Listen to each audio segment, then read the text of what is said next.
The Mayo Experience. That Mayo Experience. That Mayo Experience. That Mayo Experience. Experience. Welcome to another edition of the Dogger Pass podcast. This for UFC Vegas 6. I'm Paul Shaughnessy. We got Pat Mayo behind the sticks here, and Cody Saftic joining us from his, looks like a very, very comfortable brown couch. Cody not able to come into the studio today. People complain when we just do the phoner boards and stuff that they want to see us. They want to see us interact. I can't see Cody. You can see Cody. How you doing, Cody? Doing very good. It's actually a beige couch, just to let everybody know. But yeah. Sorry I wasn't able to make it in studio. As some of you know, I've got a couple of things that I'm working out. But yeah. Happy to join you, Paul, as always, and talk some fights. So not the most ideal setup, but I think we'll do just fine. All right, let's before we get let's get right into the action right off the hop here. We got the main event: Derek Lewis taking on Oleinik. Derek Lewis minus 200 favorite. Oleinik is a plus 170 underdog. I mean, I'm wearing an Alexei the Boa Constrictor t-shirt right now.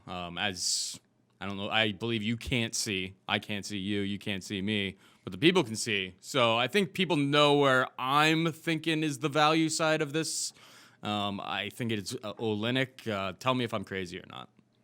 No, he's definitely the value side of it. I mean, as much as you just continually doubt, I know you don't continually doubt him, but as much as the fans can continuously doubt this guy, 43 years old, he's just so unathletic. He's plodding. He's slow. His chin's starting to get a little more vulnerable.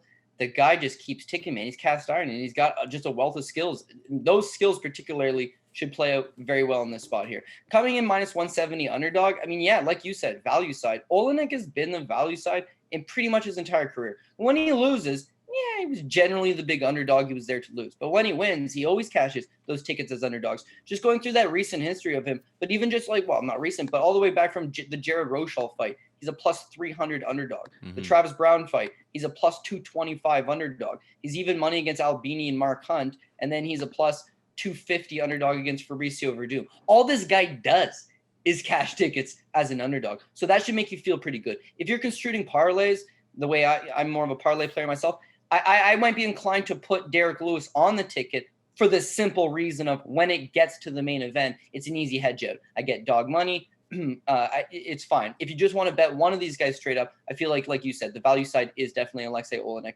And if you want to pass because it's a sloppy heavyweight fight, that's something too. The consensus that's going to be under 1.5 rounds, I'm not 100% I agree with that. It seemingly looks like the tale of two outcomes. Either Alexei Oleinik goes out there, he takes down Derek Lewis. Speaking of that, he should go out there and take down Derek Lewis. Derek Lewis's takedown defense is absolutely abysmal. Yes, he's fought a lot of good wrestlers. It's the fact that a lot of the time doesn't even seem like he's attempting to defend these takedowns. What he is good at doing is exploding and getting back up. But against Alexei Oleinik, that's difficult, man. He's got an old-timey man guard where he'll just sit in your guard and just sit there. He just knows how to hold down opponents, work his way to side control, and then, of course, he's going to go for a scarf hold. He's going to go for an Ezekiel. Derek Lewis is one of these guys. He's tapped to lesser moves before. He's fought out of some moves. Generally, he's sloppy. He powers his way back up. I could see him just standing back up.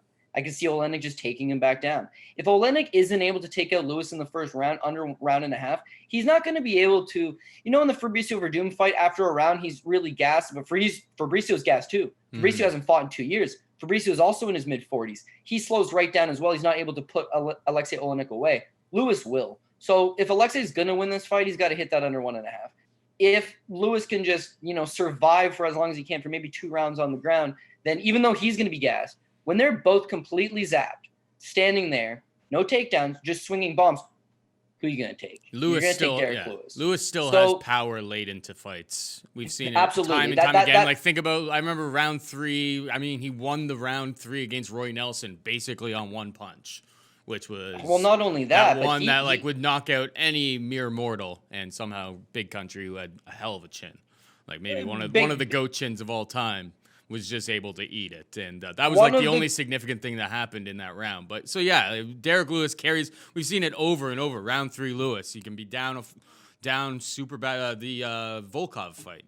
Another fight. Well, that's what I was going to say, dusted the entire time, and then he lands one big one late. Yeah, the the idea that Derek Lewis finishes guys in the first round, like, I mean, it can definitely happen. He could totally do it in this fight, but he tends to kind of like to take his time. He looks like he's absolutely exhausted every single time he goes out there. But he still has power. It carries well deep into the fight. I just don't. How has Lewis been training for this fight? Lewis strikes me as a guy who may come in not looking the greatest. I don't know if COVID was a motivator for a guy like Derek Lewis, but I'm not sure. Yeah, I tend to go the other way. I tend to think that guys like Mike Perry, who probably didn't do a great job of preparing beforehand, wouldn't have been seriously affected by preparations changing. So if you're Derek Lewis, and this has been the story in Derek Lewis's career, nobody trains with him. Nobody spars with him. Nobody wants to even hold pads for him. He just hits too damn hard. He's a very difficult person to train with, and there's just not that many big boys willing to go in there and get their ass beat on the Saturday for free against Derek Lewis. So him training all by himself, if COVID was a situation that affected him, I don't think it's going to change anything. He's had knee problems. It's talked about as he fought without an ACL for a long time. He's had those repaired. But I think it comes down to exactly what you said. Oh, man, that buzzer beater against Roy Nelson didn't knock him out, but that single punch stole him that third round. That won him the fight. I disagree with him winning that fight because he got taken down so many times. He survived to the end. He landed the big one, right? The Volkov fight, he completely gets his ass kicked right until the very end of the third round, lands the punch. Only Volkov ain't Roy Nelson.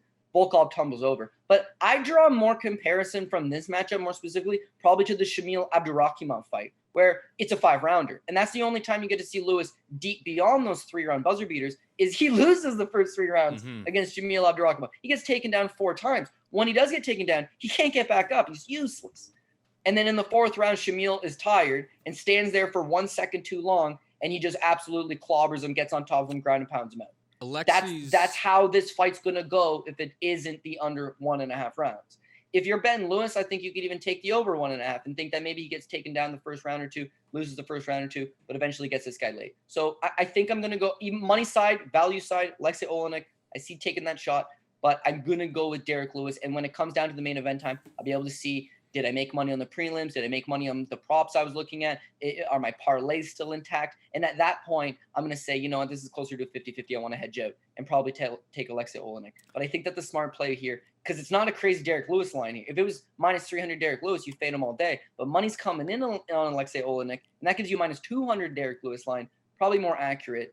It's just he's extremely unpredictable and not exactly the kind of guy you can trust. And he throws such low volume that if it does go to decision, but the strikes that he does land are so devastating. The Latifi fight is another example. I don't know if it's going to go. I don't think this is going to go 5 rounds, right? All I'm going to say about you compared it to the Abdurakhimov fight.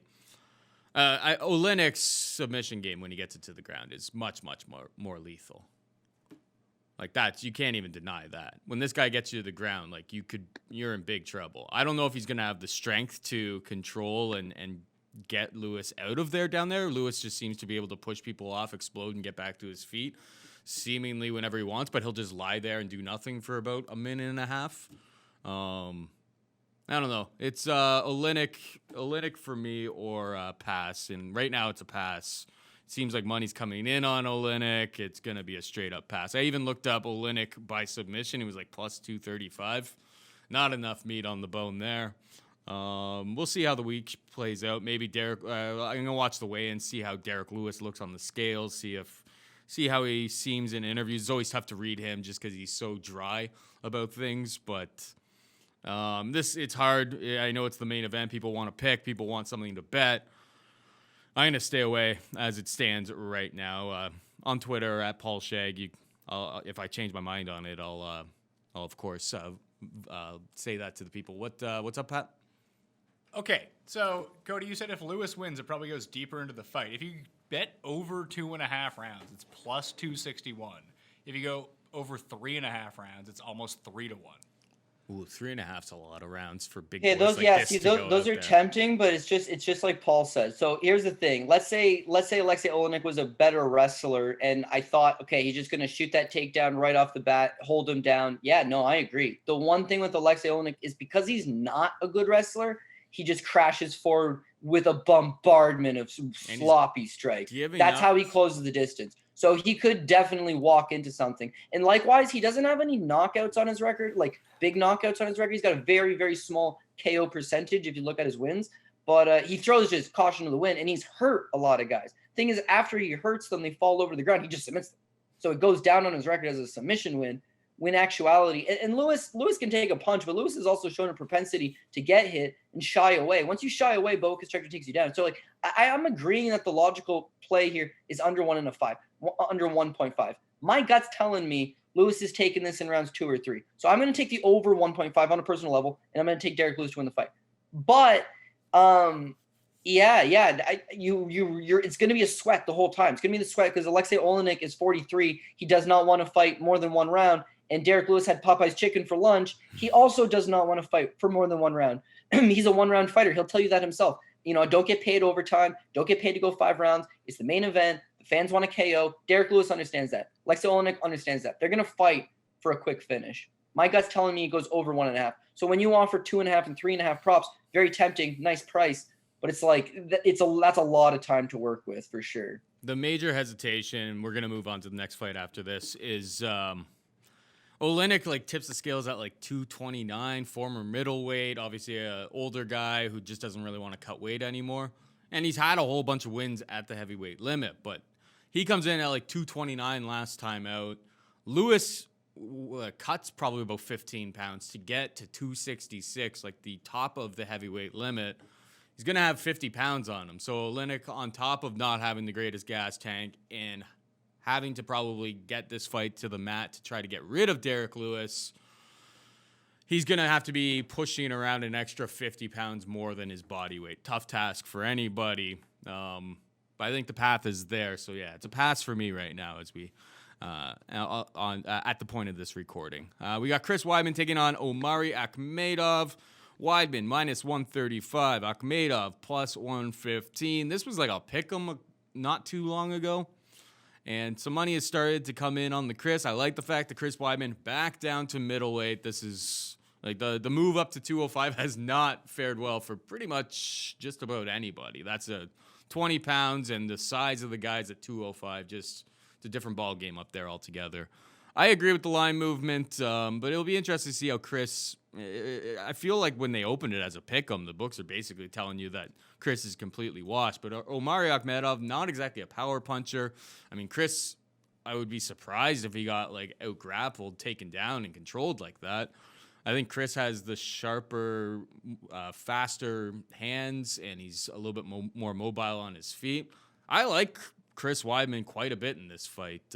What about you, Cody?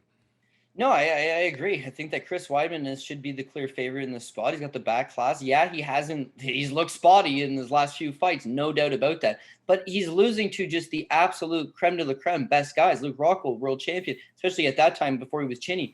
Yoel Romero, Olympian, multiple world title challenger. Gegard Mousasi, completely giant badass. Bellator world champion. Jacare Souza, BJJ champion, world title challenger. Dominic Reyes, world title challenger, arguably beat John Jones' last time out. That is one hell of a run, man. So you can discredit this guy as much as you want and be like, oh, man, he can't take a punch no more. It's like, those are the best guys in the world. Omari Akhmedov, if you go on the UFC's rankings, they say he's a top 15 guy.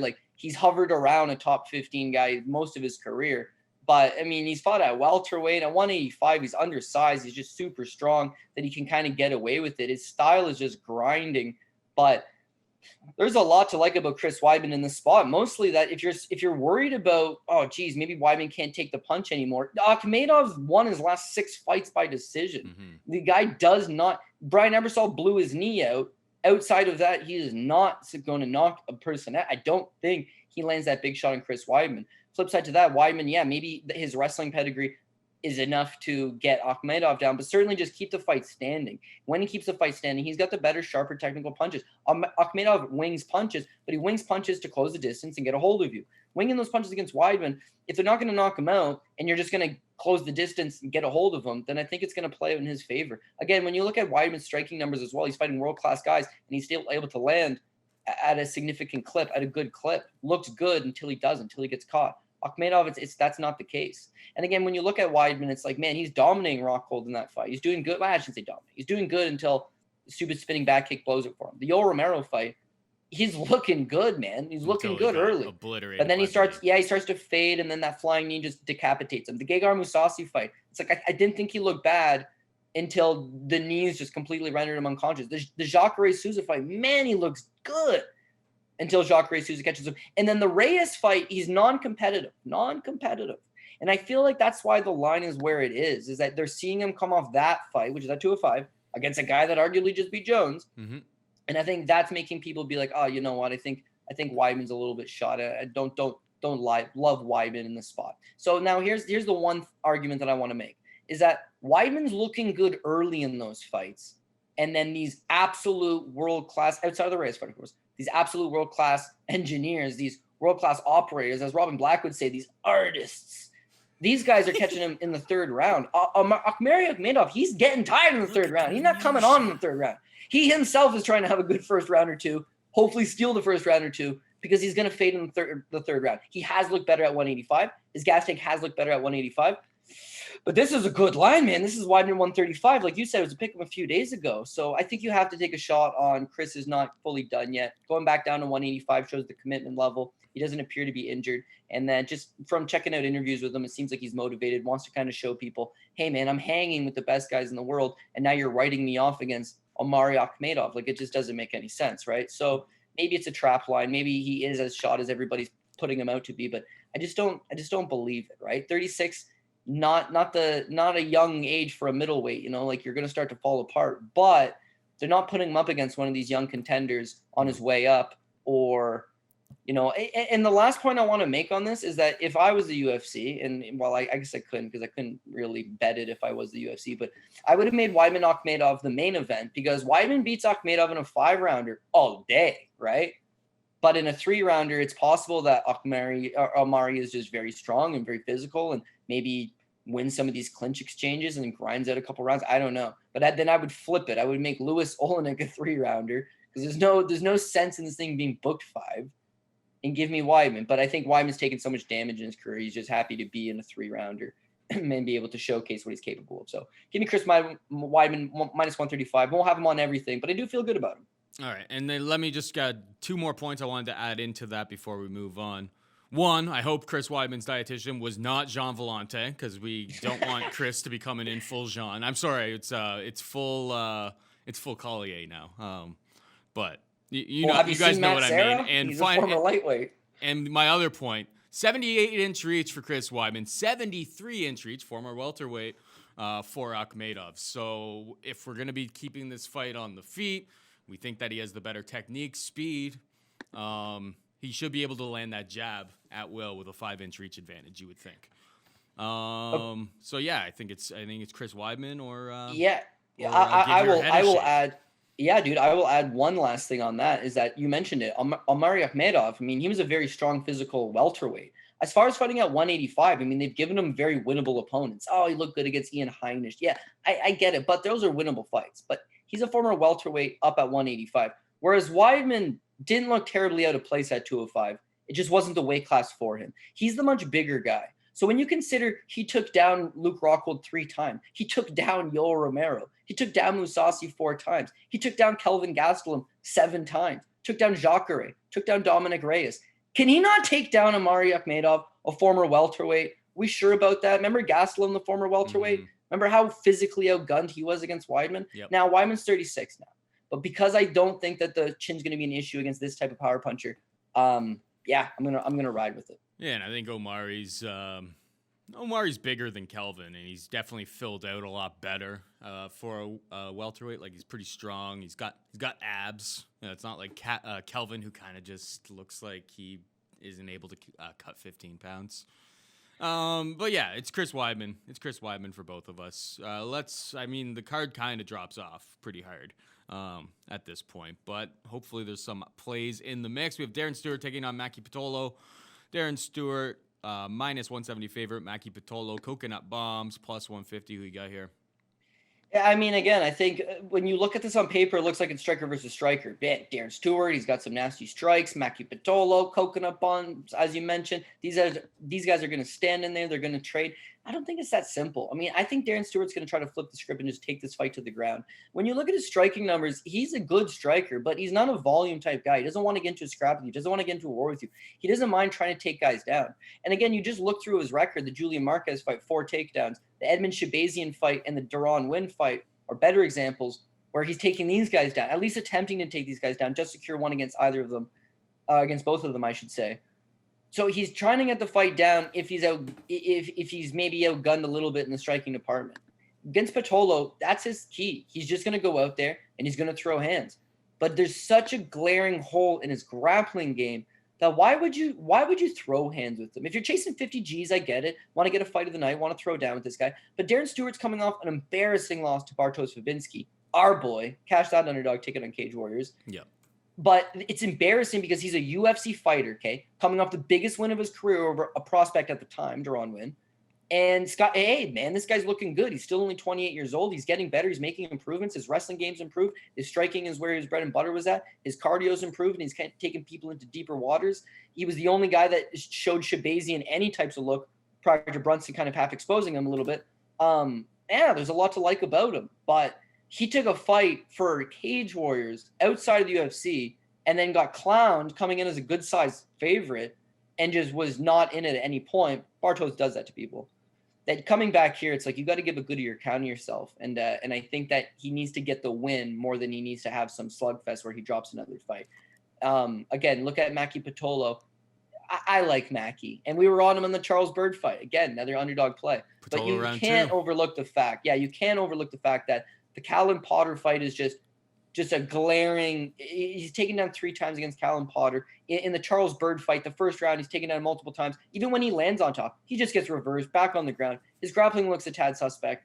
His takedown defense definitely looks suspect. But if you're going to stand there and throw punches with them or get tired, he's going to win. Charles Byrd's known for that. Charles Byrd's known for a quick start, winning the first round, getting tired in the second. Hell, Darren Stewart did quite literally the exact same thing to him. Lost the first round, tired him out a little bit, took over in the second and knocked him out in the second. It's kind of the exact same thing. So Pitolo has his way. He just wants to stand there. He wants to throw punches. He's the better technical boxer. He's got better hands on him, and he's going to throw a little bit more, a little bit crisper. Power, I would say, is pretty comparable. I don't see him knocking out Darren Stewart, but I do see him winning those hand exchanges. It's whether Darren Stewart's able to strike enough to keep it close, keep it competitive. Maybe it's starting to slip away a little bit from you, but then land that takedown.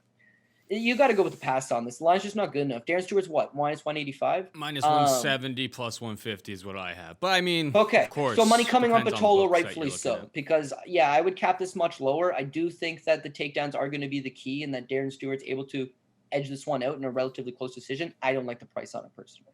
So my play would here, well, the play I would give out, I mean, the smart play is the pass. The play that I'm going to give out on the show is that I'm going to take Darren Stewart by decision. I mean, my concern about any sort of bet involving Darren Stewart would be if you think that he has to go get takedowns. I mean, think about that Marquez fight. I'm sure his cardio has improved, but that's because he hasn't been utilizing the wrestling as much in these other fights. What happened against Marquez? Well, he took him down, 4 times in round 1, or maybe 3 times in round 1, 1 time in round 2, and then he got submitted. I actually cast a 11-1 or was it 14-1? It was the first only time Marquez had submitted anybody. Oh, I ended up cashing that one just because I was like, oh, Darren Stewart likes getting tapped. Well, he doesn't like it. It just happens to him all the time. Having to rely on him to get a takedown, keep me away from that altogether. But Pitolo seems incredibly undersized for 185 pounds. So I don't really have much faith in him either. Yeah, it's an easy fight to stay away from for me. Yeah. The only thing I would say to counter that point would be that when he came into the UFC, he didn't look good at all, man. He loses to Francimar Barroso. I think it was a no contest in the end. But then he fights Francimar Barroso straight up. He loses. That first one's a headbutt. That was a no contest. I think that's why he won, but it was no contest. Fights him legitimately, loses, taken down 7 times, doesn't look good. Fights Carl Roberson, submitted by Carl Roberson. Takedown defense doesn't look good. Julian Marquez beaten up a little bit, looked decent, tires out, gives up the guillotine choke. It's then he went on that run, beats Spicely, beats Charles Byrd, give Edmund Shabazian a good fight, lost a split, beats Bavon Lewis as a big underdog, beats Duran Win as a big underdog. Now he's 29. That's the difference between 25 when he breaks into the UFC in 29. Now he's fought better guys. Now he's fought at a better level. Now he's making improvements. He's looking good. The only thing that derails him is Bartosz Lipinski. And Paul, you are the only other guy on the planet, I feel, that would understand why that's no big deal, because Bartosz does that. Bartosz has a that's why I'm chin going to give him and benefit. sticks to a game plan of taking you down and just sitting in your guard. That's It's what sick. we do with Bartosz. It's sick. It is a money maker. It is, because he's always underappreciated. Yeah. God But bless yeah, that's Bartosz. pretty much the point on this fight. So Yep. I think we can move on comfortably. But yeah, pass could be the good option. Absolutely. We got Yana Kunitskaya taking on Julia Stoliarenko. Kunitskaya minus 235 favorite. Stoliarenko plus 195. Do you have any thoughts on this one, Cody Saftic? I'll steal your Renko. Did I mention something a second ago about probable best move was a pass? I mean, this could be it as well. In fact, if you just want some type of random punt play, I think you go with Stoliarenko, because arm barbs from guard They're with alive and well. minus 195 underdogs is the flavor of the month, buddy, because it's so unpredictable. And the way she fights especially is exactly like that. She is reckless, man. You look at her record, that shows a lot of quick finishes. She was a contender. She was on UFC Ultimate Fighter, 145 pounds, didn't look good. Lost to Pani Kianzad, lost to Leah Letson, doesn't make it beyond that in the UFC, goes back home and fights a very, very low level of competition and just runs through them. But to her credit, again, she was 25 when she was in the UFC last. Now that difference between 25 and 27, it looks like she's rounding herself out. So according to her MMA record, it looks like she hasn't really fought anybody outside of that last fight from Invicta, of course. And she's just finished them all armbar in the first round. Paul, 4 straight armbars in the first round. Against Lisa Verzova in Invicta, she pulls guard like half a dozen times just to attack the armbar, just to go to the armbar. I don't see Yana Kunitskaya getting armbar. I haven't seen half of these girls getting armbar, but they do. It just happens. So I would not really want to bet. I just don't want to bet Kunitskaya as the favorite. So now flip side to that, it's like Stoliarenko, I don't want her pulling guard because Kunitskaya just ends up on top of you. You give up a round. I'm cool that she attacks. I'm cool that she's aggressive. I'm cool that, her last fight against Lisa, it was for the Invicta title. It went 5 rounds. Her cardio looked good. She's so raw. She's so green. Like, she reminds me of, and this is crazy, she's a green version, a developing version of Justine Kish, who's just a wild, very green fighter.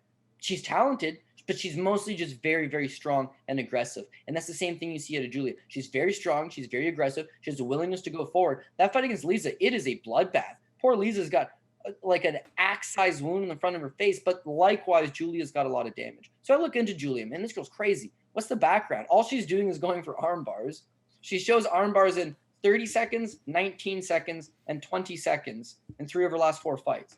Just loves throwing up that arm bar, which has cost people money in the past. That's what I'm saying. It's dangerous. But what has she got beyond that? Turns out, decent amount beyond that. She's spent a decent amount striking, and also she's like the Japanese left-weight champion. Traveled to Japan, won a one-night tournament, and also beat this really good fighter that was from Myanmar. For those of you who don't know who left-weight is, it's Burmese bare-knuckle boxing. She's 3-0 in that sport, and the champion. When you watch her fight in MMA, it's not super technical. And trust me, Burmese bare-knuckle boxing is technical.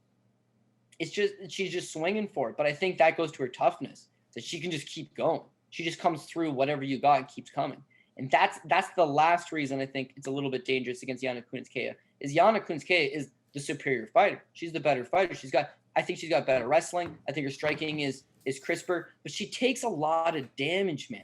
And you look no farther. Chris Cyborg, that doesn't matter. She'll do that to anybody. But you look no farther than the Marion Renault fight. She wins the first 2 rounds. She looks good. In the 3rd round, she is busted, pillar to post, bleeding everywhere. There's a really famous picture of her in the hospital, and it's like, oh my God, this girl won the fight? Like, you're kidding me. And then she follows up that fight getting knocked out by Aspen Ladd, or getting TKO'd by Aspen Ladd. My baby, again, no discredit there. She's fighting top contenders. She should win this fight. No, she's rightfully so. Aspen Ladd's not a top contender. Give your head a shake. Dude, there's just the division's so thin that if you think she's not a top contender based on the skills that she's showing you, but she is a top contender based on the talent pool. Cody's wearing an Aspen Ladd t-shirt right now, I'm pretty sure. It's a Fight Now t-shirt, actually. But Aspen Ladd is the number 1 contender in my heart. Yeah, okay. So now you're getting TKO'd by Loud, who's not a power puncher, but just a complete volume puncher. But you took a lot of damage against Renault, were able to survive. Against Aspen Ladd, you're taking a lot of damage, not able to survive. And now you're getting this young, hungry Lithuanian fighter who's wild and reckless and just goes for it and throws elbows and throws kicks. And her head kick is fast, man. It comes out of nowhere. There's not a lot of zip on it. It's more of a snappy head kick. But all this stuff just accumulates over time. And I got a feeling this is a live dog. We haven't really talked about a whole lot of live dogs. The last 2 weeks, it's mostly favorites. We got owned last week. Dogs cash in the co-main and main event. We're not on either of them. This screams pass because of, the division and the notoriety of the unpredictability. But I mean, geez, plus 195, it's a bit of a risky shot. But if you're going to play any side of this, it's going to be the dog. So once again, this is going to be a dog or pass. Name of the show, baby. Got to get that branding out there. Shout out. It's a dog or pass for me. We got Beneil Dariush taking on Scott Hot Sauce Holtzman. No, it's Trevor Hot Sauce, right? I just messed up. Scott Hot Sauce Holtzman. Scott Hot Sauce. What's Trevor Smith, Hot Sauce Smith. Yeah, they're both hot sauce. We got Dariush minus 170 favorite. Holtzman can be had for plus 150. I mean, I guess the narrative here would be Beneil Dariush isn't able to take damage. He's got a really questionable chin. Holtzman hasn't been a potent finisher by any stretch of the imagination at any point in his career. Benny probably has the cleaner technique. Holtzman probably a little bit more active, but he's not exactly like crazy active.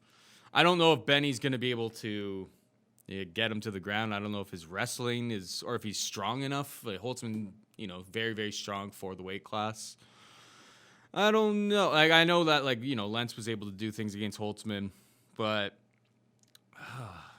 Dariush, I just don't know if the wrestling's quite there. I've lost some money on betting Dariush in the past. Another fight that I'm not too excited about playing. When we talk about DraftKings 9100, you'd have to be chasing a Beneil Dariush first round submission, which is obviously in the cards, but not something that I would be prioritizing in this fight. Do you have a hot take on this one, or are you passing on this one like me? Hot take on hot sauce? No. I mean, this is why MMA is just such a cruel sport. I mean, Beneil Dariush, how in the world does he lose this fight? I mean, you look at the fact that his wrestling is better than Holtzman's, no doubt about it. His grappling, his jiu-jitsu is better than Holtzman's, no doubt about it. His striking, he's more diverse, he's cleaner, he's got more output. He is a better striker than Scott Holtzman. But Beneil Dariush, 5 years younger than Scott Holtzman. And he's being held together on a shoestring, Paul. And that is just incredibly worrisome. He's on a 4-fight winning streak, but he literally does not make it look easy, man. I mean, the Drew Dober fight, and Drew Dober's a beast. He's putting it on him pretty good in that first round, but he rallies. Obviously, the Alex Hernandez fight out of left field just took one shot. It goes to show you where his chin's at. Has he got a cast iron chin? No, he probably doesn't. The Edson Barbosa fight was like the real eye opener. You remember that image of Beneil Dariush basically out on the canvas looking into nowhere land after that flying knee? Mm-hmm. That kind of changed him, because in the Evan Dunham fight, he gets a good start and then completely falls apart, takes a lot of damage. The Alex Hernandez fight, he's compromised right off the bat, knocked out in 42 seconds. The Dober fight, he takes a lot of damage in the first round. And then most surprising to me was the Drakkar Klose fight. Drakkar Klose hasn't knocked out a man in 5 years. He's got, I think, 9 fights in the UFC. All 9 of them have gone to decision. His last 9 fights have gone to decision. I think he's got 7 fights in the UFC, 6 or 7. All of them have gone to decision. He's not a power puncher. He's not a finisher. He's a point fighter. An entertaining one. I like him, by the way. And he's well-rounded. He's a generalist. He had Beneil Dariush seriously hurt. And then that begs the question that anybody in the division could theoretically at this point hurt this guy. So if you're going to bet him as a favorite at any point, it's going to be a sweat. You're going to bet him at minus 170, not a bad price tag, but it's going to be a sweat because Holtzman just needs to keep him up and hurt him. But again, only 31 years old. I think he's still got a little bit of miles to go. I don't think he's completely shot-worn. I think he's going to go a little bit longer. If he doesn't get into a gunfight with Holtzman and just takes him down, well, then he's not going to take any damage. It's when these superior strikers or these good wrestlers keep him standing and beat him. Holtzman's been looking good lately. But Holtzman's been looking good against a limited level of competition. This is a top 10 contender here. This is a guy that's fought the best guys in the sport and generally given a pretty good account of himself. But Dariush is just a superior fighter. So as long as he doesn't get hit by that shot, he should be fine. And then the last thing I want to make on it is, geez, do I want to bet Cheney Dariush on a minus 170 of this and that? Yes, I do. As I mentioned, he's won his last 4 fights. So it's not as if he's winning one fight, losing one fight. He has been fairly consistent over his last 4. But beyond that, this fucking guy fights for you, man. He's hurting in the Drew Dober fight. He's hurt bad. And he gets him to the ground and arm bars his ass. Badass. The Drucker close fight, he's stanky legging Paul, but he recovers and he knocks. By the way, who knocks out Drucker close? Nobody. As I mentioned, he's a decision fighter. You don't finish him. He don't finish you. You don't finish him. This Beneil Dariush's got all the skills. It's just God gives you a chin. Maybe you believe in God, maybe a different God, whatever your theory is. You're born with a chin, an ability to take a punch. Either you got it or you don't. Beneil doesn't seem to have it. He seems to take a lot of damage in those fights. That's a little bit worrisome, but he has got the skill. He has got the technique. And I'm of the favor of skill and technique wins you the majority of the time. Minus 170, not the worst price tag. Got to roll with Beneil Dariush one more time. This next one is very interesting, Cody. And it's almost like a direct attack at you. Lariano Staropoli is a minus 140 favorite against your boy, Tim the Dirty Bird Means. They're telling you that Tim Means is dust at this point. Is he dust, Cody? You know what? I think if he, depending on the type of fight that he chooses to go in there with, he could very much be in the dust category. Tim Means is another one of these guys. I don't think he's as good as Beneil Dariush. I truly don't. But skill-wise, it's like, what does this guy do wrong, man? Like, his striking is pinpoint, super accurate. He's got a good amount of pop. His elbows are just devastating. His knees in the clinch, devastating. Guy can wrestle pretty good. His ground game's not bad. And whereas Beneil Dariush was born with a soft chin, it appears that Tim Means was born with a soft heart. That's the big difference between him and a guy like Dariush. As I mentioned, Dariush fights for your money. He's to the death, man. This guy will do whatever he can to keep in the fight and fight it off. Whereas Tim gets hurt and Tim topples over. Tim gets tired, Tim topples over. Tim's super inconsistent. If you look at his record, it's just a picture of inconsistency. He hasn't won back-to-back fights in 5 years. He wins one, he loses one. He shows you. It is happening. You know it is happening. He's got an Njokwani effect here. Sergio Moraes, loss. Ricky Rainey, win. Nico Price, loss. Thiago Alves, win. Daniel Rodriguez, loss. Lariano Staropoli. I'm going with the win. Right. Beyond that theory, I'm going with the win. But it's going to come down, in my opinion, to how he wants to proceed with this fight. Tim Means needs to realize that he is now Cesar Mutanche Ferreira and needs to just take the fight to the ground. Mm-hmm. He is more than capable of taking guys down, but especially in this matchup. Lariano Staropoli has shown good striking. He's shown volume striking, but the guy hasn't shown a propensity to wrestle. Thiago Alves is not a wrestler. He gets him down. That's fine. But it's Muslim Salikov. He made Muslim Salikov look like a pretty decent wrestler, which he's just not. He's a kung fu specialist. He's a Sanda specialist. He's got good striking. But in that fight, when he wanted spin. Yeah, he's strong. And when he wanted Staropoli down, he took Staropoli down. It didn't seem like Staropoli had a whole lot of answers for the takedowns in that fight. When you look at Tim Means has just made such a big career on going out there and dicing guys with his striking. Man, this guy's a good striker. Tim Means likes to strike. But Tim Means, there's been a few fights where Tim Means has realized, I don't want to strike with this guy. The Ricky Rainey fight was actually a good example of that. I don't really want to strike with this guy. So he goes in and he shoots takedowns.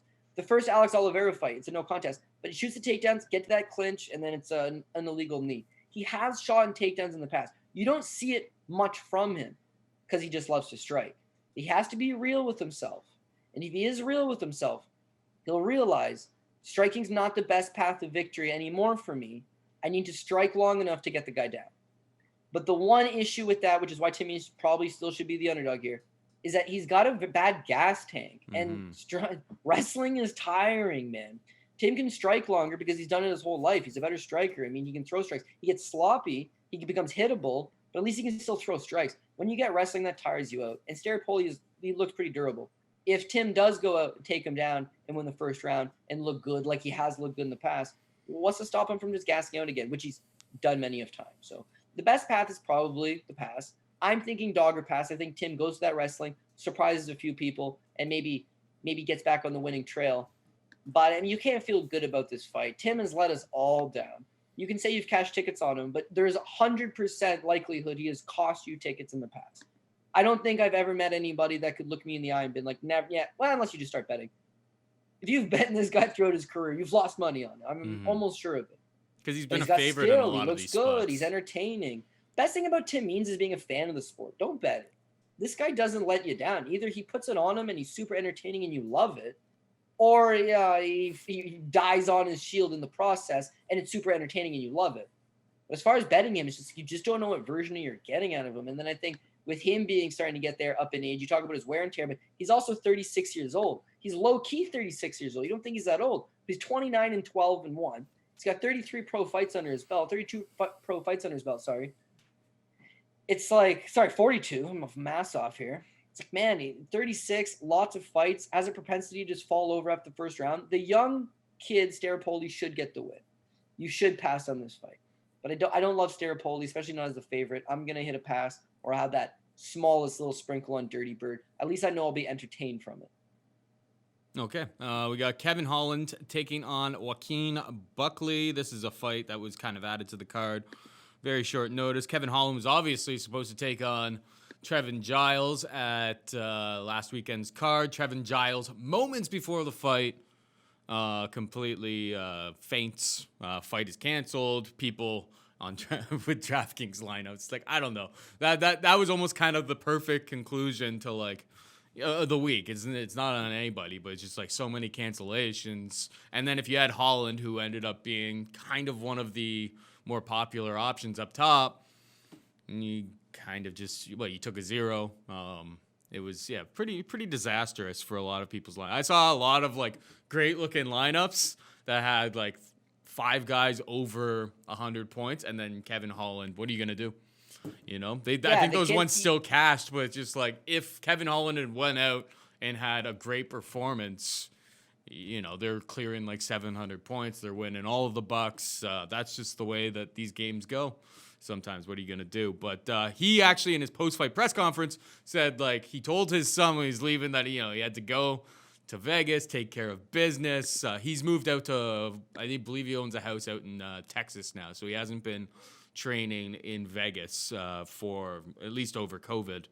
So he said that he wanted to get onto this card this week because he's like, I can't go back to my son. I didn't complete the job. I gotta beat somebody up on TV for my son and everybody else to see. So they gave him Joaquin Buckley, kind of signed right off the street here, and minus 425 plus 340.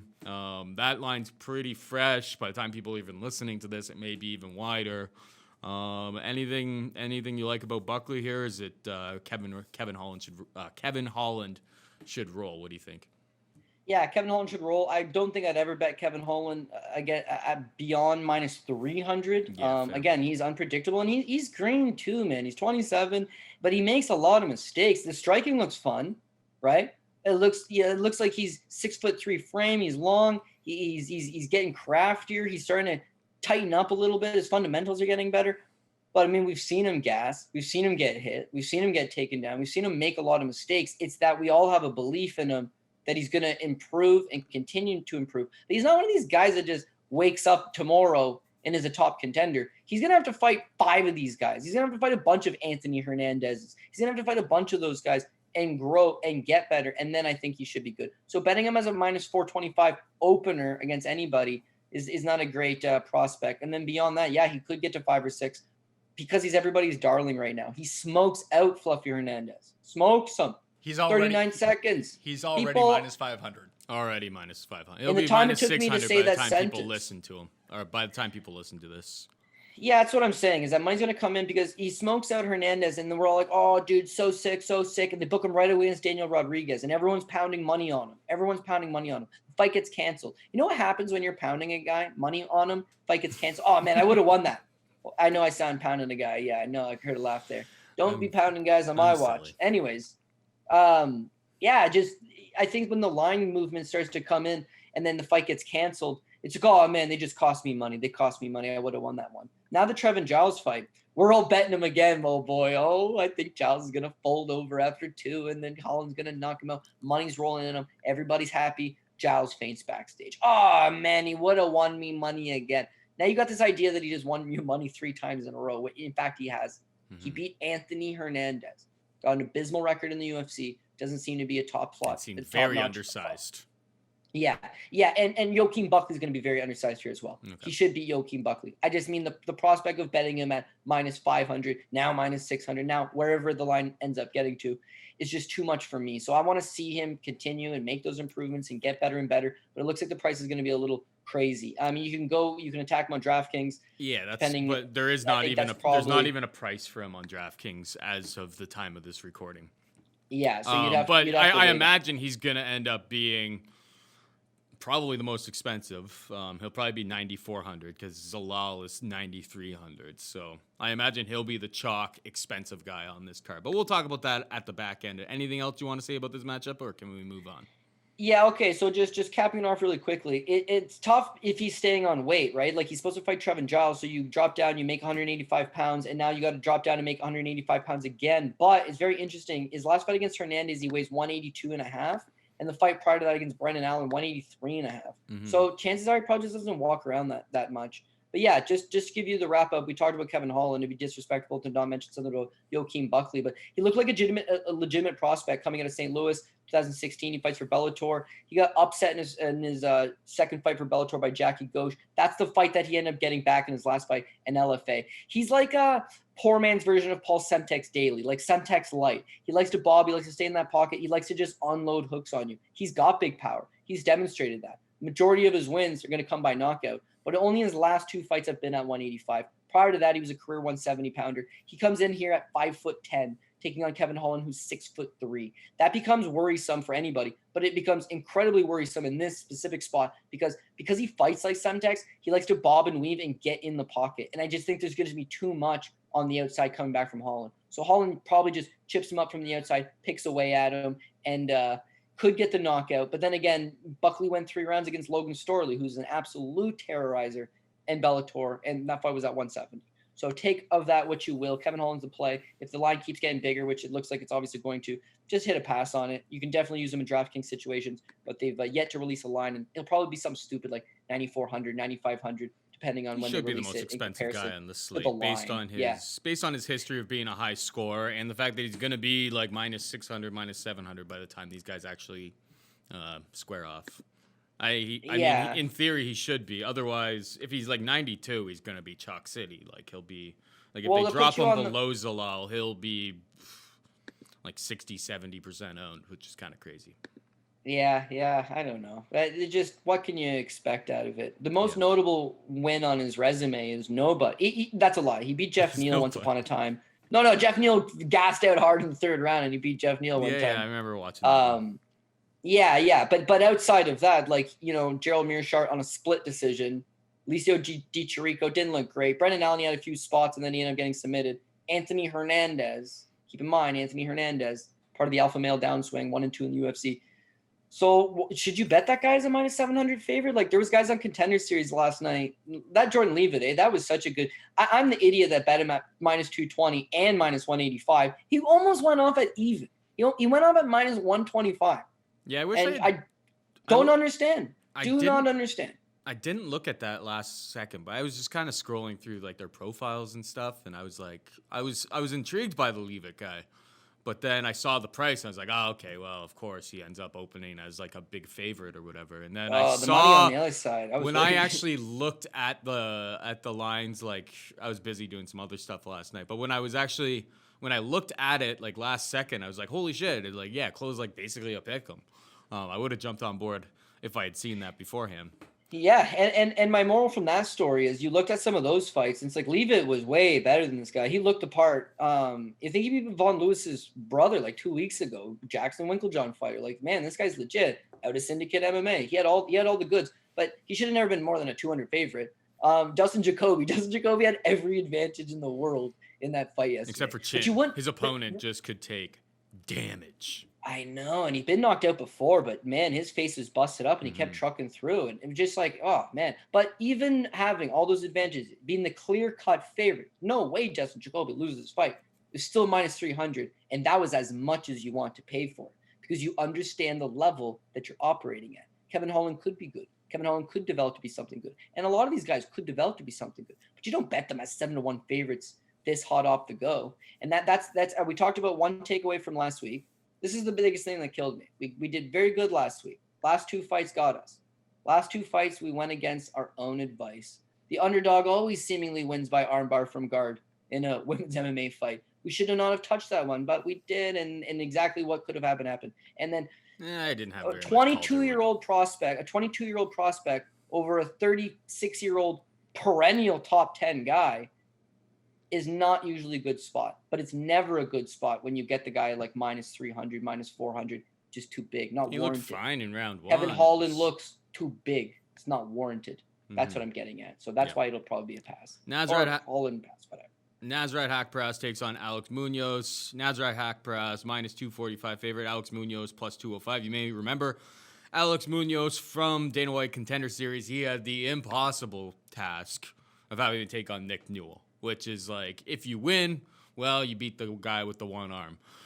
If you lose, well, you lost to a guy with one arm. He ended up, and it was almost a setup for them not to let Newell into the UFC because, he's got one arm. It's tough for him to defend takedowns, obviously. He's got a good submission game.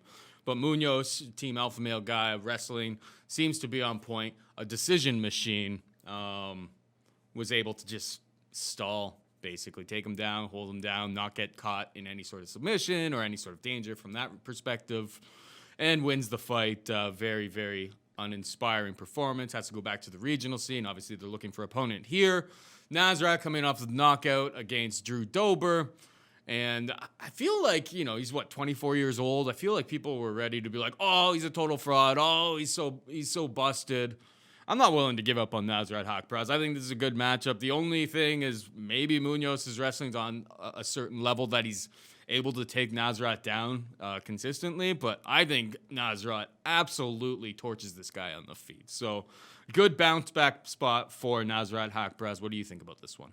Yeah, I completely agree. Not only does Alex Munoz have the impossible task of fighting Nick Newell, he's basically a pick'em. He came into a pick'em versus a guy with one hand.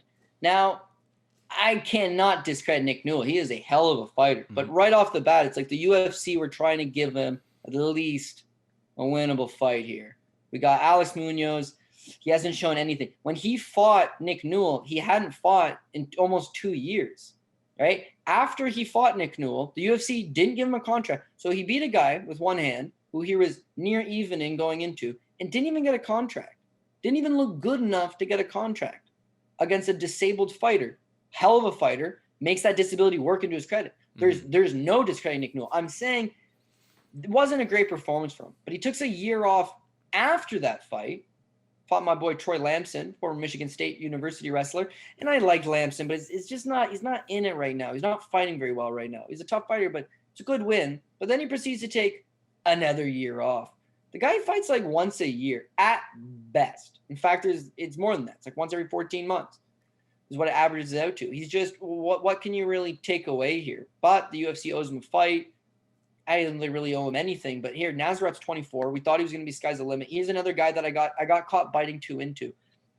I liked him a lot over Drew Dober. I bought into the hype. Man, this guy's looking good. He's looked good over limited but decent competition. Martia Qaisi, Joaquim Silva, most notably. He looks good in those fights. His striking offense, I mean, yeah, his punch output, I mean, it's stinging. He's getting better power. His takedown defense, ever since that Marcin held late notice fight in his debut, his takedown defense has just improved leaps and bounds. Man, this guy's really coming to his own. Moves to TriStar in Montreal. Bad move. But I'm going to rally behind this guy. Stick with them. Go into the Dober fight. I don't regret backing him in the Dober fight. Yeah, he lost. That's regrettable. I regret backing him to the tune of minus 350. Yeah. But that goes back into, it's really easy. It happened to me. Really easy to happen to the public as well. The guy gives you a little bit of glimpse of something, and and Shabazian last week, it's the same thing. You jump right in. And that was the problem with Nasrat. It's like, I shit, get that. me. As a recovering Max Roskopf. Yeah, it's easy to buy into the hype, and he's got world-class coaches, and his world-class coaches are telling you how good he is. It's like, man, this guy's legit. This guy's the real deal. I think this guy's going to be good. You hear good things. You like his style, and then he goes out there, and you just don't know until he beats legitimate fighters. Nasrat looks like a world beater. He looks like a contender. He looks like he's going to fight for a championship in the next 2 years against mid to low level competition. Now he fights Dober. It looks at the time like Dober is mid-level competition. Turns out Dober's a total badass. That's what catches him. Now he's returning against a guy that hasn't fought in a year. He's fought 3 times in the last 4 years. He Never took a one-handed fighter to a decision and wasn't able to earn a contract. And he's a team alpha male guy. His coach is Uriah Faber. The whole gym is friends with Dana. Why would he have not gotten a contract? Why did he take a year off after the fight? It's just all not good. So anyways, what I'm getting at here is that he needs to wrestle. That's his bread and butter. He needs to wrestle. He's going to get stuffed by Nasrat. Nasrat's going to box him up. The price is good right now, $245. It's not going to get any better than that. It's going to go bigger, I think. Maybe people are going to come around to Nasrat. And yeah, if you thought he was chinny, it's like, dude, Dober cracked him, and Dober hits like an absolute beast. But going to Alex Munoz is like, he's a decision machine. He's a decision guy. So his only path to victory here is to take Nasrat down and grind him down the way Marcin Held did. Only he was 21 when he fought Marcin Held. Now he's filling out. Now he's getting better. Now he's getting bigger. Hopefully the quarantine situation has affected his training too much. I've learned my lesson from going too big on him, although I'm definitely going to have shares here. Nasrat's my boy. I'm not willing to jump off him quite yet.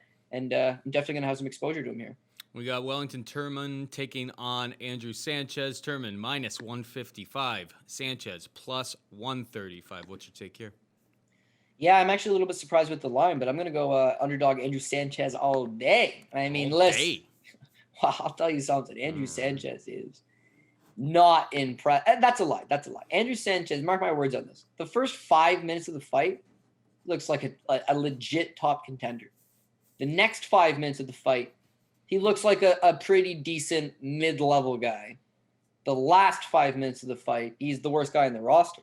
And it's crazy because you just got to put that towards, I guess, bad cardio. Let's just chalk it up to bad cardio. But for 10 minutes, this guy is going nonstop. He pushes the pace. He's doing it all, baby. And that's the thing and what I like about him. He can do it all. Yes, his best as a wrestler. He's a former 2-time NCAA Division I All-American. The guy knows how to wrestle. Beyond that, the guy's a decent striker. He packs a decent amount of power. He's striking pretty clean. And he trains out of Cade Dojo Warrior Tribe in Jersey. One of my favorite gyms. These guys are tough Russian guys. Andrew Sanchez, through the fire, looks good. Goes on the Ultimate Fighter. He looks good. He's fighting big boys, and he's smashing through them. Phil Hawes, John Jones' training partner, big boy 205er. Eric Spicey's big boy, wins over Khalil Roundtree, who's now fighting at heavyweight. And this is middleweight Andrew Sanchez. Just absolutely runs through him with the takedowns. It's when he got into spots with guys that didn't tire and that could strike. That's the key to beating Andrew Sanchez, is he's going to out-wrestle you for 10 minutes. You need to survive those 10 minutes. But surviving against him is not the end of the world. He's a decision guy. You need to survive those 10 minutes, and then you need to put it on because he becomes tired, he becomes hittable, and then he's done. But up until that point, he's pretty decent talent. Anthony Smith, he looks good against him. He gets knocked down in the third round. Ryan Jaynes, dude, he 10-8'd Ryan Jaynes in the first round. He got knocked down in the third. Marvin Vittori, he's at least pretty decent in the first few rounds. The Barrio fight, he's decent in the first few rounds. He tires. So now we go to Wellington Turman, and I think this is why I'm going to pick Andrew Sanchez in this spot. Wellington Turman is a one-dimensional grappler. He's just a grinder. That's all he does. He doesn't throw punches. In the Carl Roberson fight, that's his debut. You see him on Contender Series. He's a grappler. Then his UFC debut against Carl Roberson, he scores 4 takedowns. Loses a split, by the way. Scores 4 takedowns, 25 strikes landed. Was not trying to punch him. Was just trying to get a hold of him, grind him, win the fight. Loses the fight. Now he gets Marcus Perez. He lands 2 takedowns. He just holds Perez down, controls him, wins the fight. Andrew Sanchez has never been taken down in the UFC. I don't expect this to be the first time. He is a very good wrestler. He's a very competent wrestler. Thurman's best bet is to grapple with them and wrestle with them hard for 2 rounds. And then hopefully Thurman's finish him in round 3. Right, but he doesn't have a propensity to finish guys late in fights. And so I'm thinking Sanchez might be able to just win the first 2 and then lose the third round and win one. And the same thing with the Roberson fight. He got 4 takedowns, Turman did, and he lost the fight. Judges were just not impressed with it. Sanchez goes out there, squeaks this one out, even if it's by split. I don't care. He's the underdog. Sanchez by decision. Wrestling be the key here. Those guys he lost to, keep in mind, volume punchers. Good cardio, volume punchers. Turman doesn't look to have good cardio. He is not a volume puncher. That hasn't been the style to beat Andrew Sanchez so far. So it's going to be sloppy once it gets past the second round. It'll be sloppy once it gets past 1.5, 8 minutes of the fight, let's call it. But I think Sanchez is going to be able to control him up against the cage, maybe get a couple takedowns of his own, outstrike him in the open field, do enough to get that decision. So Andrew Sanchez is going to be an underdog play for me. Hold on. Sanchez by decision is plus 220, by the way. Yeah, so let's go, baby. Because, again, Turman's 24 years old. He's young, but he's wily. He's lost – I mean, he's never been finished in his career, right? He's got 2 career losses. He's never been finished. Andrew Sanchez, meanwhile, has been going to decisions with Marc-Andre Barrios and Trevor Smith. He's not finishing anybody either. They're technically, both speaking, decision fighters. I mean, it's written right there for you. So whoever you have, I think you take by decision. I'm going Sanchez plus 125 as a decision prop plus 225. You're saying, yeah, no, like it. I like it a lot. I'll probably just focus on betting this fight live, to be perfectly What honest. fight goes the distance, Pat? Fight goes the distance is minus 225. Yeah, there you go. That makes sense. That's pretty juiced. We got Gavin Tucker taking on Justin Jaynes. Gavin Tucker minus 135 favorite. Justin Jaynes plus 115. Both guys that when they first kind of came onto the scene, wowed and surprised a lot of people. Gavin Tucker, we go back to 2017, relative unknown from Pat's hometown, I believe, of Halifax, Nova Scotia. He's actually from Newfoundland. Oh, is That he? sounds like an insta-fade. He traded. He trained there for a while, didn't he? Yeah, no, he spends a lot of time in Halifax for sure. But okay. I remember yeah, I saw him that's why I saw him his on a plane one nickname- time in. I think he was going to Montreal. I yeah? think it was to go to Pat's wedding way back when. Either way. he's a good guy. Yeah, he was the guy. He had tattoos and he looked like he was in really Cauliflower good ear. shape. It was pretty. And cauliflower ear is like, That's the wait a technical second, one. I've seen this guy before, and he got off in Montreal. It's like clearly who it was. But yeah, Gavin Tucker minus 135, Jaynes plus 115. Jaynes obviously came in short notice. Frank Camacho, everybody had Frank Camacho on their DraftKings lineup, and that just blew up in everybody's face. But, that's what Camacho does. Camacho goes in, tries to make it an absolute war, and you live by the sword, you die by the sword. Gavin Tucker, impressive performance over Sam Sicilia. Then he gets injured. He disappears for 2 years, he disappears for a bit, comes back, and Rick Glenn absolutely rearranged this guy. Has to take another 2 years off based on the damage that he took. But the technical striking, his movement and stuff from what we have seen is quite good. And clearly, at least from the Glenn fight, the guy can take an unholy amount of damage.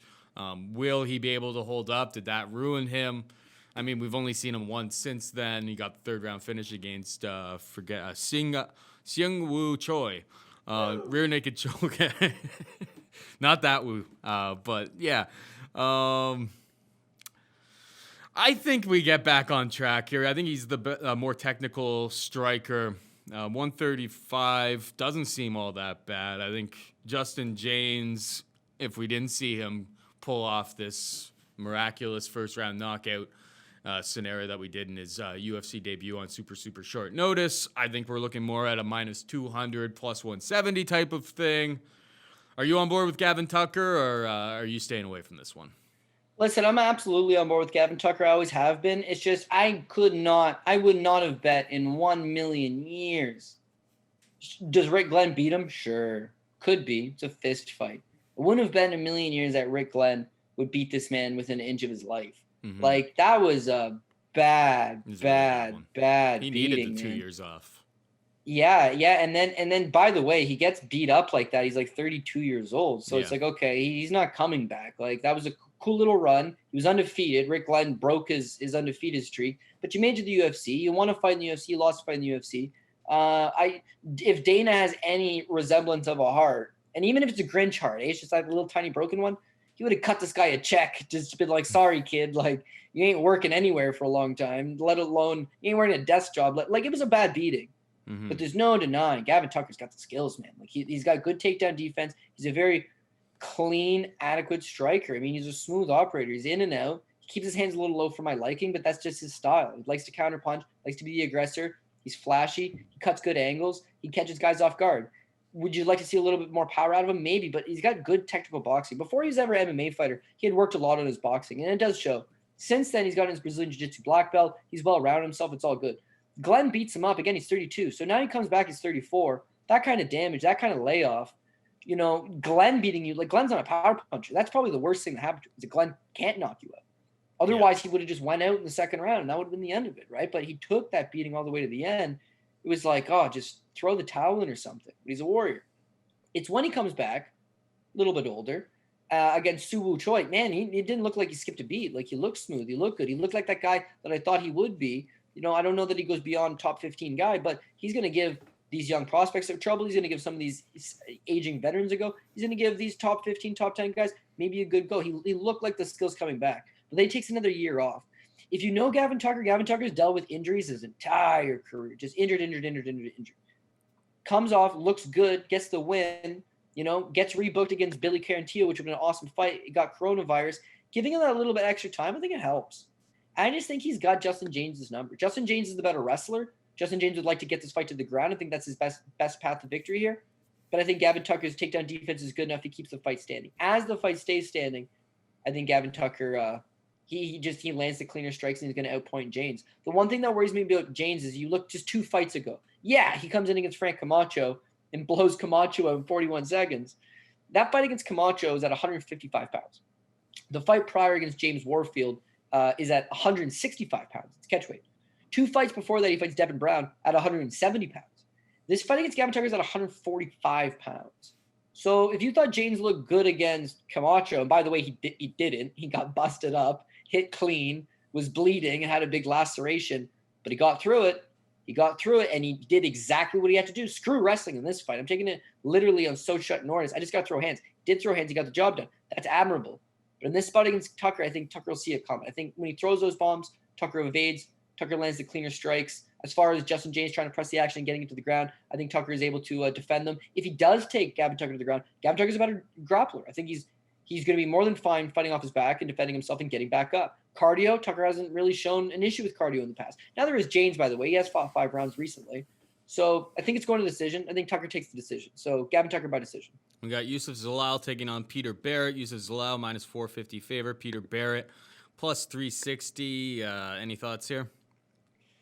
No. It opened up at 320, and I was just like, oh, baby, let's get Zalal. But it opened early. So it's like I haven't actually been able to look at it as much as I'd like to. And then by the time you finish tape studying it, he's 450. And then that's at the absolute most that you'd want to pay for him. But listen, he's got every advantage in the world over Peter Barrett. I mean, he's a better striker. He's a better wrestler. He's got good. His cardio shouldn't be an issue. And he's really coming to his own. I mean, 23 years old, Paul, 23. And we're talking about earlier in the show about guys that were 25 and they just weren't ready and they need more time to mature. Like, this guy looks good. The Moroccan Devil. He's already had his gut check performances fighting in LFA, which is, as everybody knows, the top regional promotion in the world. So what better way to cut your teeth than for LFA? But it's since then. The flying knee over Jamie Hernandez. Man, flying knee. Kid looks comfortable. He's dynamic. But it's coming to the UFC. He flips the script. Austin Lingo looks better. Austin Lingo is the champ, the LFA champ. He's undefeated. He just looks like a better prospect.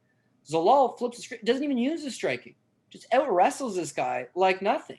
Then the Jordan Griffin fight, it's like, okay, how are you going to do it against a guy that's just relentless and maybe has a little bit of size and is a good wrestler too? The guy puts it all together. And again, so young. He's just continuously going to get better and better. You look at Peter Barrett. Peter Barrett is the complete opposite. Peter Barrett, now 33 years old. I remember this guy when he himself was an undefeated top prospect. He used to fight basically like out Massachusetts way, right? Undefeated. And then it just kind of fell off for him. He got caught by Drew Moraes. TJ Brown took him down 5 times, submitted him in the 3rd round. Connor Berry rocked him in the 1st round, took him down, submitted him with an armbar. Then he just takes years off, comes back, gets a shot on Contender Series. The 1st round of the Contender Series fight, Paul, could be a 10-8. He gets walloped. He gets outstruck. He gets taken down. And luckily for him, Sang Hu Yu gasses out. And he works his way back into it, and he wins round 2. He wins round 3. Looking at this matchup, he's giving up the wrestling advantage to Zalal. Zalal wants to take him down, Zalal will. If Zalal wants to stand there and strike him, Zalal will. He's got every advantage. There's no way. I could not see Slippery Pete winning this unless it was just one of those fluke shots. I like Zalal. But I've really been making a point of, and I know it's the same thing. I fucked up on Shabazian.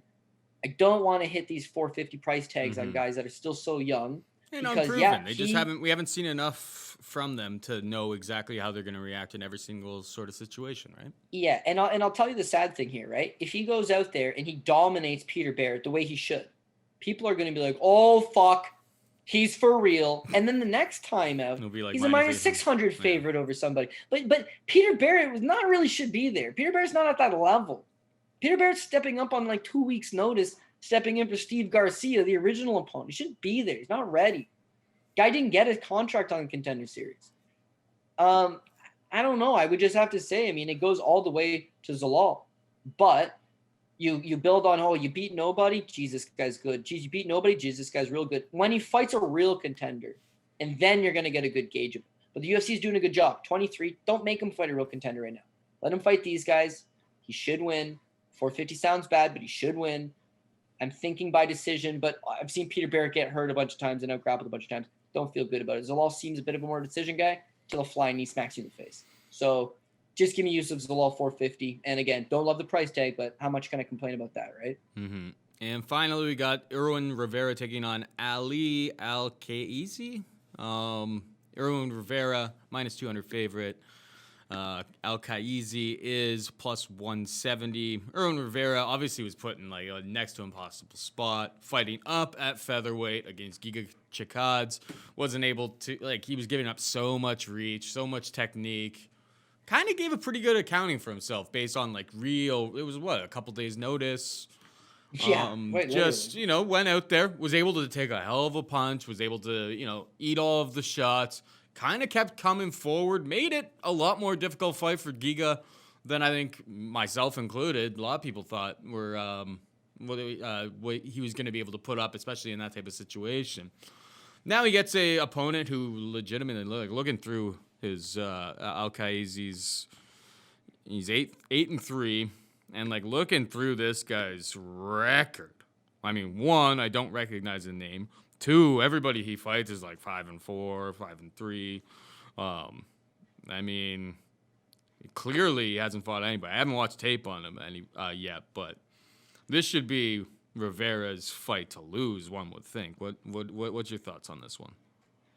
Yeah, so I decide, you know what? Who is Ali Al-Qaisi? Because he's getting a lot of support. Not support on the line, but because he's from Jordan, and I think he fights a little bit in the Middle East, he's got a good following. They want to see this guy in the UFC.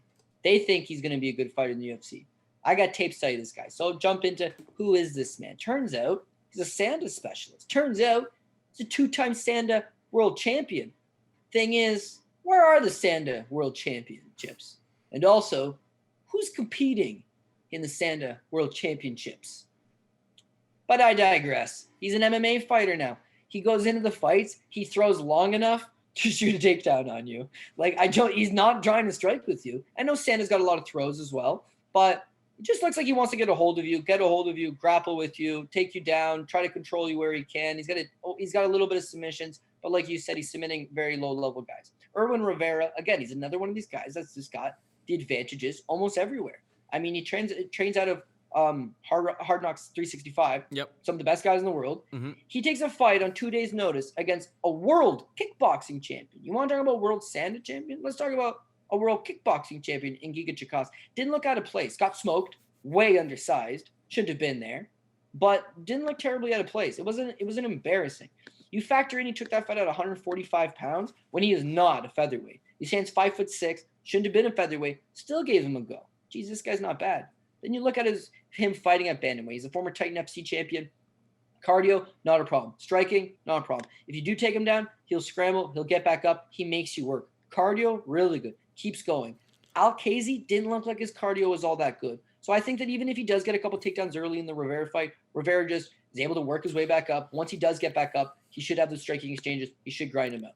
The only point I do want to make on this fight, probably sound like a bit of a broken record in a lot of spots here, is that in what world, Paul, do you bet? Actually, that's the lie. He was minus 200 favorite yesterday. I see he's a minus 175 now. I'd bet Irwin Rivera at 175. I was going to say, in what world do you bet Irwin Rivera as a minus 200 favorite over anybody? Come on. Yeah, I mean, the this is fact a fight that in his weight the class. fact that he doesn't look bad. He's got advantages. the fact that he's just in the room with those guys leads me to believe, like, you know, the quality of his training partners is a massive step up from anything I see. Like this Qaisi, I don't see any reason why he should be signed in the UFC right now. Based on, I haven't looked at tape yet, so maybe that'll change when I see him. But like, he hasn't fought anybody, and he doesn't even have a great record when fighting nobody. So we'll see how it shakes out. But Rivera wasn't all that bad. He trains with a good camp. He's super durable. Cardio is great. I mean, he should probably win this fight.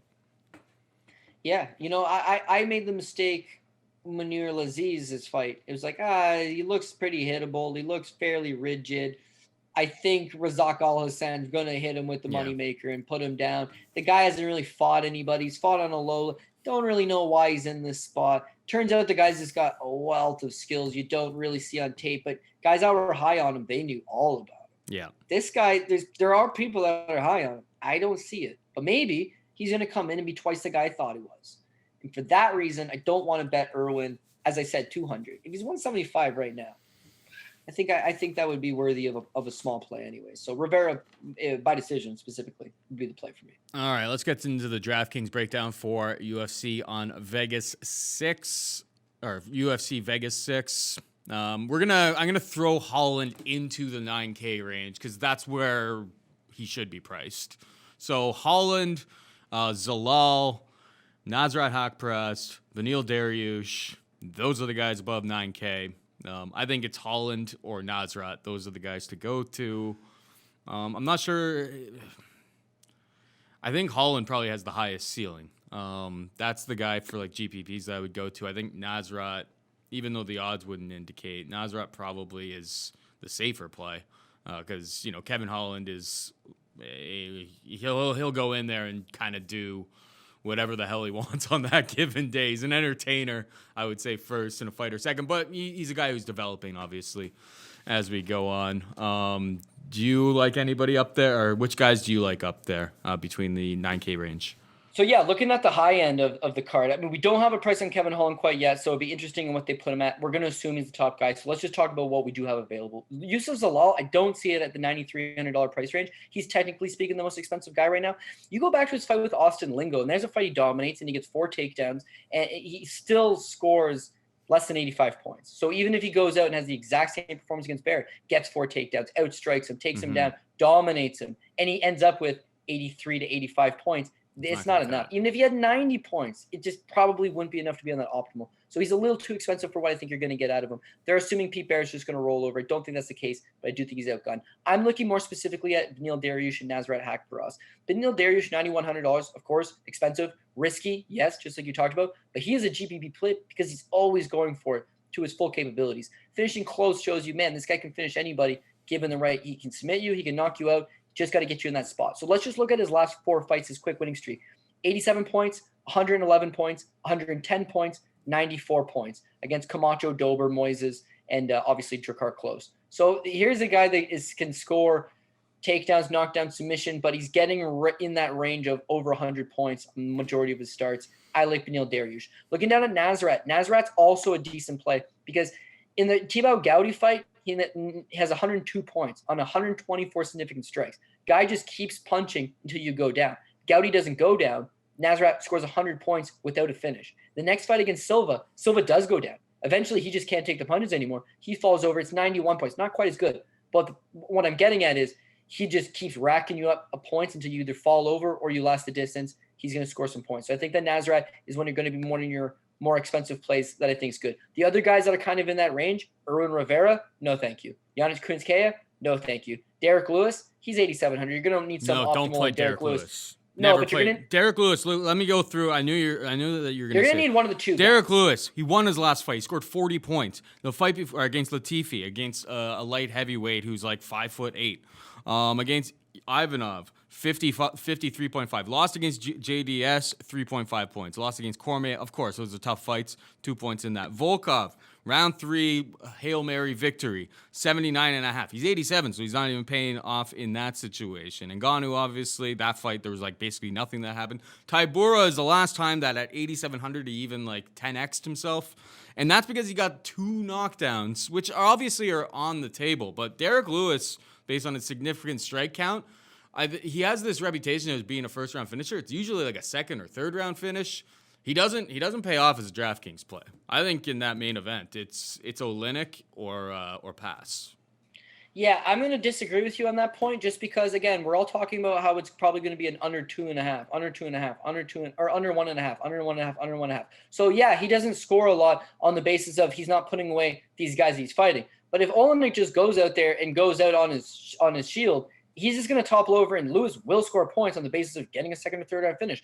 I understand 100% what you're saying. He's not scoring points against these guys, okay? Latifi, very, very durable, much superior wrestler, takes him down, holds him down. Ivanov, cast iron. You do not finish this man. Dos Santos, cast iron. Daniel Cormier, cast iron. Volkov, cast iron. Francis Ngannou, cast iron.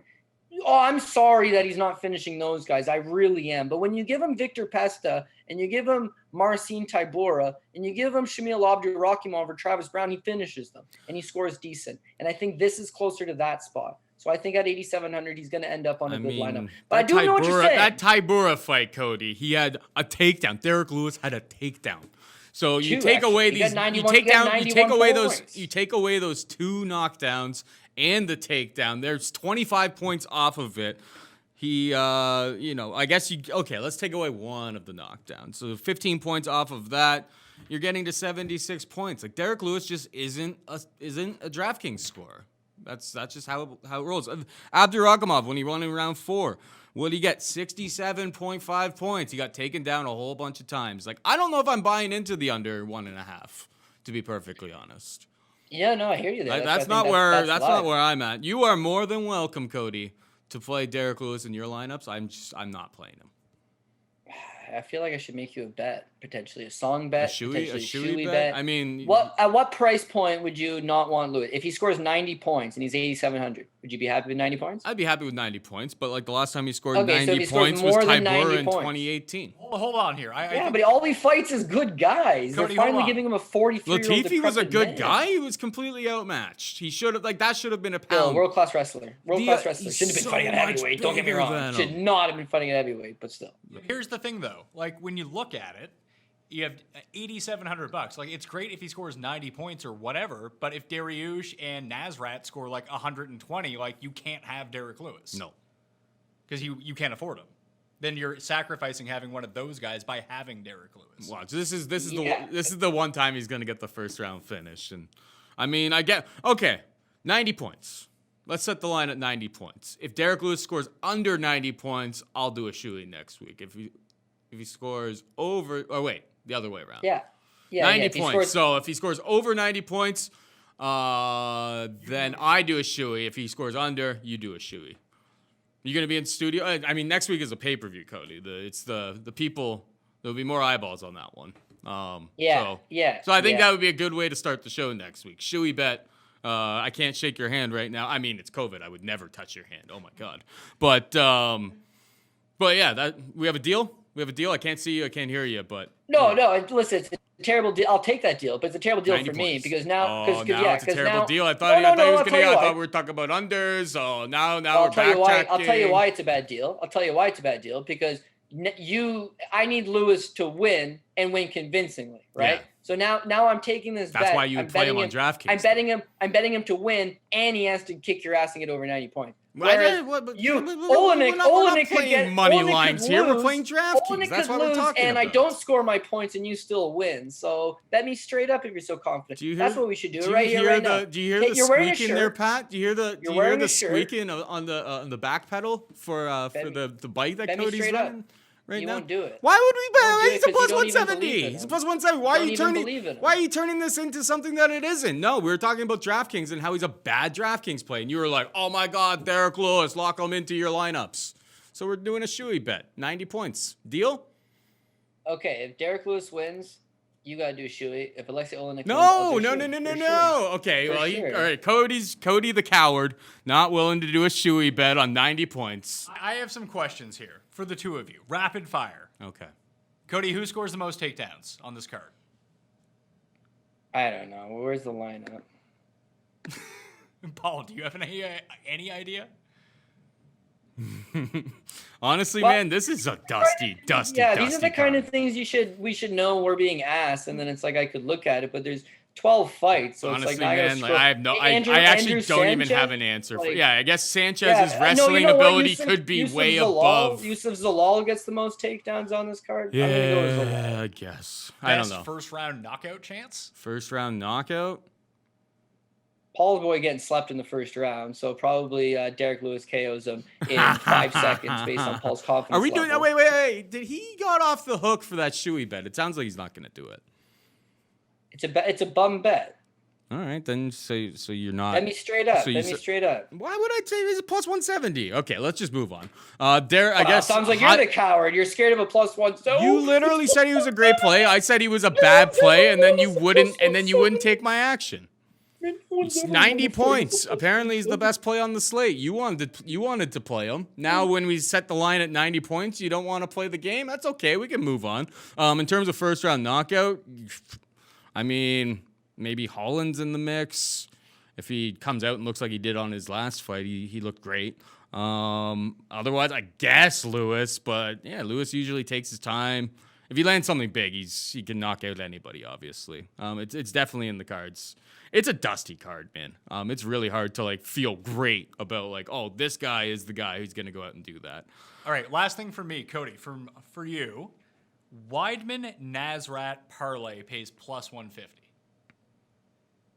Yeah, I think I like it. Weidman's the risk factor on there, but he's also just great value, minus 135. I think you can't really pass on that. Because it's such good value, I don't feel the need to parlay him with anything. I would bet him straight up, and I'm not going to let Chris Weidman shit in my apple pie because it has happened in the past, although I do think this is a super favorable matchup. I prefer to try to go Nasrat Haqparast with Yusuf Zalal and not get quite as good of a price tag. I also really like I think I'm gonna end up locking in Tucker pretty good. Sanchez is my dog of the week, I would say. Beneil Dariush, I'm definitely gonna give him one last shot on that. And then the rest of them are pretty well pass-worthy fights. Chris Weidman, I think, is my favorite DraftKings play. 8,000. I think he's gonna be super chalk though. Is the problem? He's a favorite and he's $8,000. But historically, in winnable fights, he's a pretty good score. Obviously, he's taken on the top guys in the world at 185 pounds primarily, and then obviously Dominic Reyes last time out. Chris Weidman 8,000 seems like a very good cash because Omari doesn't usually finish people and GBP play. He's a guy that I'll be locking in. How do you feel about that? Yeah, no, I don't think he's that bad at all. Looking at that lower range, if you try to save some money, obviously, as much as Buckley, me, and Paul are arguing about it, Oleinik at $7,500 because there's a lot of upside there. The other two guys that are really close to that price range are Maki Pitolo and Andrew Sanchez. Again, you got to get a dog if you're trying to save some money on that lower end. Maki Pitolo just going to throw, if he can manage to not get taken down against Darren Stewart, he could defeat him with his hands. He's only 7,600. Andrew Sanchez, meanwhile, hey, man, we love takedowns. We love grappling, although he does a lot of cage work. He could be an underdog that gets the win, doesn't score a whole lot. That's worrisome. And then the last thing on a punt, I would put it in the same category as an Oleinik punt. Maybe not as much. Oleinik's at least a potent finisher, but this Julia Stoliarenko, she is an unknown, but she goes for it. $7,400. If she springs one of those first-round armbars from guard over Jaynes Kunitskaya, that hard to imagine she's not on the optimal, right? So those are some of the cheaper plays. Guys like Peter Barrett, I don't like. Scott Holtzman, definitely a live dog. I'm not going with him, so I don't want any exposure there. Alex Munoz, not taking him. Qaisi, don't like him. And then at least you get something you can work with in Stoliarenko, Oleinik, Pitolo, and Sanchez for some of those cheaper value plays. All right, we're just about done. Before we get out of here, hit him with the PRP. Okay, so again, we're going with another fairly heavy favorite kind of PRP, but it all adds up. I'm going to go Derek Lewis as the favorite, Chris Weidman as the favorite, Darren Stewart, going to take him by decision as well. You should pass here. I'm going to take Stoliarenko. That's going to be dog number one. Beneil Dariush, favorite. Kevin Holland, going to be off as a huge favorite. Staropoli. I'm going to take Tim Means. That's another pass, and I don't even like that as much as the women's fight. Tim Means knows how to blow it for me. Plus 120. I'll give him one more shot. Nazareth, that's my favorite play. Andrew Sanchez, another dog. That's my favorite dog. Gavin Tucker, minus 135. Seems a good value. Yusuf Zalal, 450. Not great. Take him by decision. Probably get a little bit better. And then Erwin Rivera. Again, going to go by him by decision and just hope that Qaisi's a little outgunned, but game and just is able to last 15 minutes. And Erwin Rivera, 175. Not great. Erwin Rivera by decision is... Freak was right here a second ago. By decision, plus 158. So it's just like, yeah, that's not bad. Erwin Rivera? Yeah. So 158, another Erwin Rivera by decision. That may be a nice little, I like that. I like yeah, your it's heads on that. another possible plus money play there. So yeah, I think that there's good spots to make money on this card. Again, it goes back to just the theory of people want parlays, people want to put guys together. Sometimes if you can just get a plus money prop parlay per fight, just like take the one prop. The problem with going deep on parlays is like, I'll make you one a quick one right There's here. a lot of untrustworthy guys on this card. Yeah, well, yeah, I love Nazareth. Okay, we'll take Yusuf Zalal. Geez, I guess I'll put Kevin Holland on there because he's such a big favorite. And then Chris Weidman. That's like you got 4 guys, 3 of them have shit and a lot of pies in their day, old boy. Mm-hmm. It's like, one of those guys could blow it for you. Whereas you keep it simple, 2, 3 fights, props per fight. If you think it's going to be the over, you got a guy who's a favorite, but you think he's going to win a decision, get a better price on it. That's probably the way to make money on this card. But of course, we're going to take shots at it regardless. You know how we do, Paul.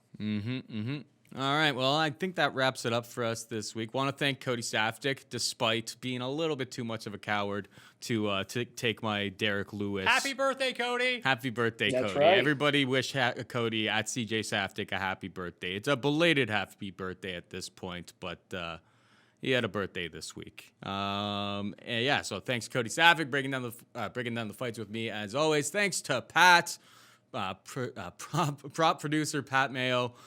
Behind the scenes, keeping us in line here. So for Pat and Cody, I'm Paul saying goodbye and good luck. Mayo experience! Experience!